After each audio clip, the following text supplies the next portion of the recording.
తన సొంత తుపాకీ ప్రమాదవశాత్తు పేలి అమెరికాలో హైదరాబాదీ విద్యార్థి ఒకరు మృతి చెందారు.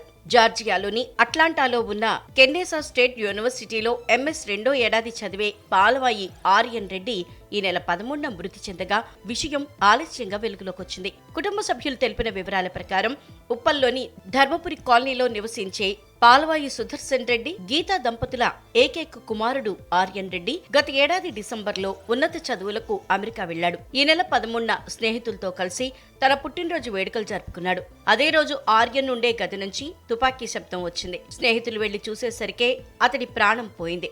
తూటా ఛాతి లోపలికి దూసుకుపోవడంతో అక్కడికక్కడే ఆర్యన్ మృతి చెందారు. తుపాకీని శుభ్రం చేసే సమయంలో ప్రమాదవశాత్తు మిస్ ఫైర్ అయి పేలి ఆర్యన్ మృతి చెంది ఉంటాడని ఆయన తండ్రి సుదర్శన్ రెడ్డి అభిప్రాయపడ్డారు. దేశసేవ అంటే ఆర్యన్ చాలా ఆసక్తి చూపేవాడని తండ్రి సుదర్శన్ రెడ్డి తెలిపారు.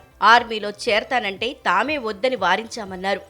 అమెరికాలో ఉన్న గన్ కల్చరే తమ కుమారుణ్ణి పొట్టన పెట్టుకుందని ఆవేదన వ్యక్తం చేశారు. అక్కడ విద్యార్థులకు కూడా గన్ లైసెన్సులు ఇస్తారనే విషయం ఇప్పుడే తెలిసిందన్నారు.